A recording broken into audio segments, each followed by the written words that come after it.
Hello दोस्तों, मैं हुमान सईद और आईसीसी T20 वर्ल्ड कप में नाकामी की जो तहकीकात हैं वो चल रही हैं। दूसरी खबर आपके पास लेके आया हूँ। आपको मैंने कहा था कि 5 पॉइंट ऐसे हैं जो कि वजूहात सामने आई थी। और दूसरा पॉइंट ये है कि पाकिस्तान क्रिकेट टीम की जो प्लेइंग 11 है वो कौन सेलेक्ट करता था। इस हवाले से मोहसिन नकवी को सब इदराक है और उनके पास जो है पूरी रिटर्न रिपोर्ट दी गई है। और उस रिपोर्ट के मुताबिक हम आपको बताएंगे कि पाकिस्तान की जो प्लेइंग 11 है कौन सा प्लेयर किस नंबर पे खेलेगा। ये तमाम तर चीज़ें जो है पहले होता था कि कप्तान के पास होती थी, या अगर सिलेक्शन कमेटी का कोई बंदा गया हुआ तो वो उसको कप्तान के साथ मशावरत करता था, हेड कोच के साथ किए जाते थे। लेकिन इस बार T20 वर्ल्ड कप में जो है मुख्तलिफ किया गया और जिस वजह से काफ़ी ज़्यादा हैरानकुन फैसले भी हुए। और वो ये हैं कि चार जो है फैक्टर ऐसे थे, चार बंदे ऐसे थे जो कि पाकिस्तान की प्लेइंग 11 या कोई फैसला करना होता था उसका फैसला उसको डिसीजन लेते थे वोटिंग से। वोटिंग सिस्टम से जो है वो ये किया जाता था, परफॉर्मेंस की बुनियाद पे नहीं, प्लेयर की फॉर्म की बुनियाद पे नहीं, प्लेयर जो है वो किस तरह इंजरी की बुनियाद बुनियाद पे नहीं, लेकिन वोटिंग की बुनियाद पे राय लेके जो है वो ये फैसले किए जाते थे। और कोई स्टैट सामने नहीं रखे जाते थे। जिस तरह कि हमने देखा, बड़े हैरानकुन हुए कि शादाब खान बतौर बैट्समैन खेले। वो भी आपको बताएंगे कि वो किसकी ख्वाहिश थी और किसकी जो है वो कहने पे वो बतौर खेले बैट्समैन और सारा वर्ल्ड कप खेला, उनको किसकी सपोर्ट हासिल थी ये आपको बताएंगे। लेकिन चार ऐसे थे जिन्होंने वोटिंग की जाती थी। सबसे पहले हेड कोच, दूसरे पे जो है वो कप्तान, तीसरे पे जो है मैनेजर और असिस्टेंट मैनेजर। यानी कि प्लेइंग 11 के फैसले कौन करता रहा, वो ये थे जी गैरी क्रिस्टन, वहाब रियाज, अजहर महमूद और बाबर आजम। चार बंदे अपना वोट देते थे और उसके बाद ये फैसला होता था कि ये बंदा खेलेगा आज या नहीं खेलेगा, इमाद वसीम खेलेंगे या नहीं खेलेंगे।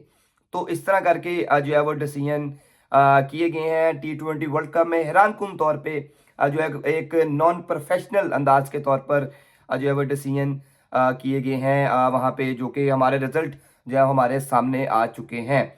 तो अब सारी जो स्टोरी है वो ये है कि असिस्टेंट कोच जो है वो अजहर महमूद साहब, वो काफ़ी ज़्यादा मुतहरिक नज़र आ रहे थे और उनकी जो है वो उनके जो वोट्स थे वो काफ़ी ज़्यादा वहाँ पे अहम होता था, वहाब रियाज और गैरी क्रिस्टन। तो इस सारी सिनेरियो में जो हमें रिपोर्ट से चीज़ पता चली है वो ये है कि बाबर आजम काफ़ी ज़्यादा वीक थे, जिस वजह से आप देख रहे होंगे कि सारे कोचीज और ये सारे मैनेजर भाग गए हैं और सारा मुद्दा बाबर आजम पे डाला जा रहा है। बाबर आजम को डिसीजन करने की जो है वो ताकत ही नहीं दी गई। बाबर आजम को यह जाहिर किया गया कि बाबर आजम शादाब खान के दोस्त हैं और अपनी दोस्ती निभा रहे हैं, जो कि सरासर गलत है। तो बाबर आजम के हक में वोट नहीं आ रहे थे और बाबर आजम किसी और प्लेयर को खिलाना चाहते थे, लेकिन ये वोटिंग के सिस्टम में आके इन्होंने जो है प्लेयर सिलेक्ट किए और अपनी प्लेइंग 11 तैयार की, या कोई और डिसीजन जो है वो करना होता था। तो इस तरह से जो है वो शादाब खान खेलते रहे। काफ़ी ज़्यादा लोग परेशान है कि शादाब खान क्यों खेल रहे हैं, वो किस नंबर पे आ रहे हैं, हम इमाद वसीम क्यों खेल रहे हैं।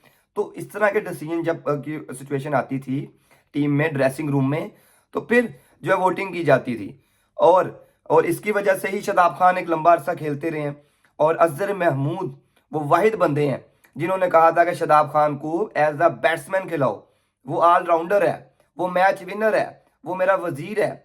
और उनको बतौर बैट्समैन खेले और इंडिया के मैच में उन्होंने बॉलिंग नहीं की। तो उनको ऑलराउंडर के तौर पे, क्योंकि वो अजहर महमूद साहब खुद ही बहुत बड़े ऑलराउंडर हैं, तो उन्होंने जो है वो ये डिसीजन किया कि शादाब खान को हम बतौर बैट्समैन खिलाएंगे। और जिस वजह से नुकसान किसको हुआ, पाकिस्तान की क्रिकेट को। दूसरा, बाबर आजम ये चाहते थे कि वो इब्रार अहमद को मौका दें। ठीक है, तनकीद की जा रही बाबर आजम पे। आज जो डिसीजन मेकर थे वो अकेले बाबर आजम नहीं थे। मेरा बताने का मकसद ये है आपको, जो इतलात मसूल हो रही हैं, जो रिपोर्ट्स अभी तक मोहसिन नकवी के पास हैं, मोहसिन नकवी को ईच एंड एवरीथिंग पता है। और बाबर आजम जो है वो अकेले डिसीजन मेकर नहीं थे। वहां पे उनको, जिसमें पंजाबी में कहा जाता है कि बंद के मारने की कोशिश की गई है। बाबर आजम के साथ जो है उन्होंने वहां पे उस तरह उनको पावर नहीं दी गई जो इससे पहले बाबर आजम थे। तो इस सिनेरियो में तो अजहर महमूद शादाब खान को मसलसल मौका दे रहे थे और बाबर चाहते थे कि इब्रार को मौका दिया जाए, जिसकी एक आपने देखा होगा कि उन्होंने अपनी एक तस्वीर भी लगाई थी कि इब्रार अहमद उनके साथ हैं। तो वो भी एक मैसेज दे रहे थे। तो जो वीलॉग का मकसद है वो यही है कि एक हैरानकुन तौर पे वोटिंग के ज़रिए क्रिकेट के फैसले किए गए। इतने बड़े बड़े फैसले जो हैं वो वोटिंग की गई कि आप वोट कर लें कि शादाब खान खेल लेंगे या नहीं खेलेंगे। आप वोट कर लें कि शादाब खान जो है बतौर बैट्समैन खेलेंगे। अब वोट कर लें कि इमाद वसीम इंजर्ड नहीं है, वो फिट हो गए, उनको खिलाना है हमने।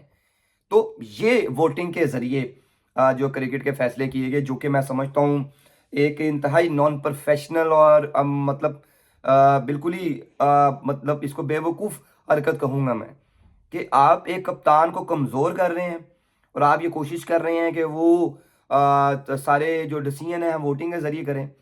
तो भाई साहब अब किस दुनिया में जी रहे हैं अज़हर महमूद साहब?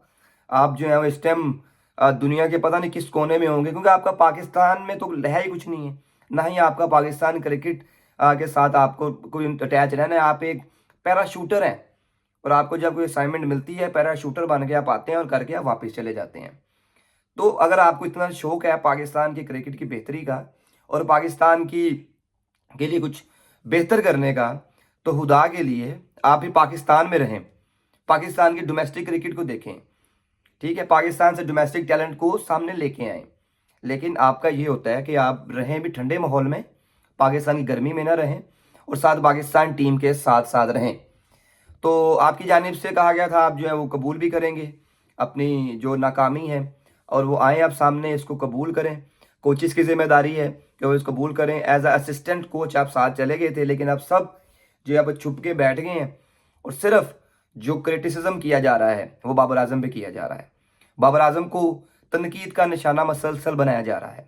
लेकिन जो बाबर आजम है वो मैं बता दूं अकेले कसूरवार नहीं है, इस नुकसान के अकेले कसूरवार बाबर आजम नहीं है। लेकिन ये जो खुंगे हैं पुरानी, ये पाकिस्तान क्रिकेट के पुरानी खुंगे ये शो करना चाह रही हैं कि ये जो है वो बाबर आजम कसूरवार हैं और इनको तुन के रखो, ठीक है।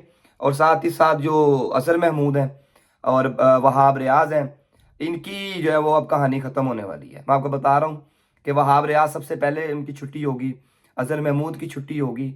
तो मोहसिन नकवी साहब ने पूरा पूरा प्लान तैयार कर लिया है और अब हम इंतज़ार कर रहे हैं कि किस तरह जो है वो ऐलानात शुरू हों। लेकिन हमने आपको इन्वेस्टिगेशन की दूसरी एपिसोड बता दी है। हमारे साथ रहिएगा, हमारे यूट्यूब चैनल के साथ रहें, हमारे फेसबुक पेज के साथ रहें। हम आपको मज़ीद अपडेट्स देते रहेंगे और साथ ही साथ जो जेन्युइन जो रीजनल इन्वेस्टिगेशन चल रही है और जो, क्योंकि ज़ाहिर बात है क्रिकेट है पाकिस्तान की, नुकसान हुआ है, सुपर 8 में क्वालिफाई नहीं किया, तो आपको लगता है कि कुछ नहीं हो रहा पीछे, तो तमाम चीज़ें हो रही हैं। जो जो रिपोर्टें जमा करवाई जाएंगी हम आपको बताएंगे उस रिपोर्ट में किसने क्या कहा और किसने किस पे मलबा डाला अपनी जान छुड़वाने के लिए, अपनी नौकरी बचाने के लिए और अपनी इज्जत बचाने के लिए। बहुत शुक्रिया आपका।